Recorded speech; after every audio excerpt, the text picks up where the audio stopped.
Pour nous, l'ENT est un outil qui permet un lien direct à la fois avec les enseignants, mais également finalement avec les parents. Donc c'est un outil de pilotage de circonscription qui me permet de travailler en tant qu'inspectrice à différentes échelles avec les directeurs, les enseignants et les élèves. L'ENT nous a permis de proposer un outil de mutualisation et de prolongement de nos formations en proposant directement aux enseignants des contenus déposés donc sur l'ENT et mis à disposition comme un enrichissement des formations dispensées tout au long de l'année scolaire.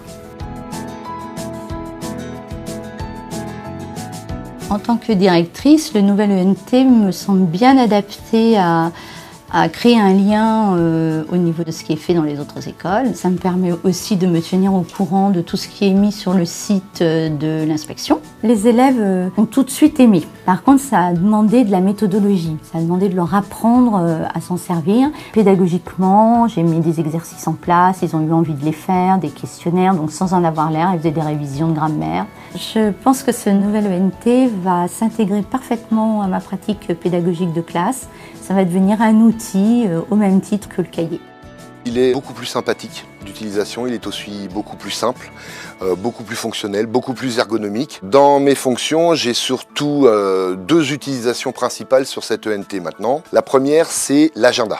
L'agenda, c'est quelque chose de très utile puisqu'il me permet en fait d'inscrire sur le planning annuel tout ce qui se fait comme activité, comme sortie scolaire et tout ce qui touche à la vie de l'école. La deuxième, c'est la création d'un espace où les parents peuvent retrouver tous les renseignements administratifs. La troisième chose qui est utilisée comme directeur, c'est ce qu'on appelle un espace salle des maîtres qui permettra en fait aux enseignants et à moi de travailler en interne sur l'utilisation de tous les documents administratifs et pédagogiques. Il y a des questions, il y a des choses qu'on peut voir, qu'on peut faire et ça nous apprend plein de choses.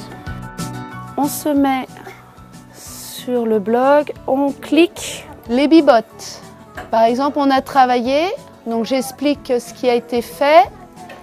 Et ici, on a les moyens qui travaillent en BCD sur l'application Bibot.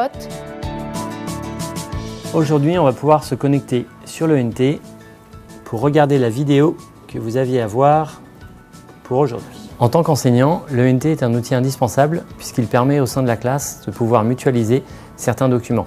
Les leçons sont mises en ligne sur l'ENT, des vidéos de façon à faciliter l'apprentissage des notions sont également accessibles pour les élèves. Cela permet aux élèves, sur le hors-temps scolaire, de pouvoir accéder au contenu réalisé dans le cadre de la classe et de prolonger leur apprentissage, de pouvoir enrichir leur pratique d'usage du numérique et de progresser plus vite. J'ai fait le défi sur René Magritte.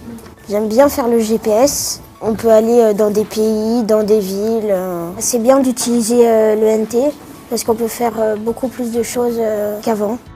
Par exemple, tu peux voir le devoir, ça peut être maths par exemple pour les CM2 et pour les CM1. Ils disent s'il faut faire des exercices ou s'il faut apprendre des leçons. Elliot étant l'aîné, et étant en petite section, c'est vrai que c'est une découverte pour nous. Avoir un espace numérique de travail, c'est un vrai moment d'échange qu'on peut avoir avec lui. Pour nous parents, c'est quelque chose qui est intéressant, qui nous permet d'avoir une meilleure compréhension de ce qu'il fait, de comment il évolue et de quel est son environnement de travail.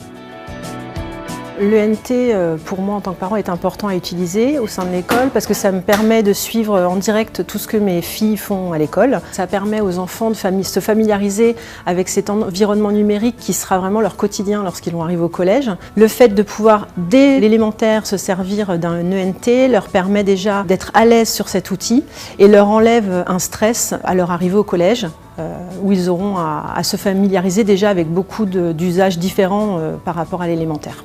La mise en place de l'ENT à l'échelle de la ville est importante. Il existe différents espaces qui ont permis aux partenaires municipaux comme le musée de la carte à jouer, les bergeries d'ici, la ludothèque, la médiathèque et plusieurs autres partenaires de pouvoir échanger davantage avec les enseignants autour de projets communs, de préparation de visites dans ces différents établissements.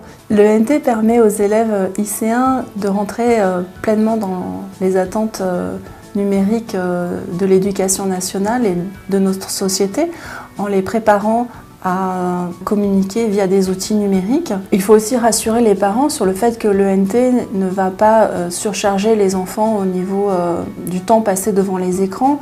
C'est un outil qui va être utilisé au sein de la classe de manière raisonnée et réfléchie. C'est un outil pédagogique au service des apprentissages et au service des élèves lycéens dont les enseignants commencent à s'emparer pleinement au sein de la circonscription.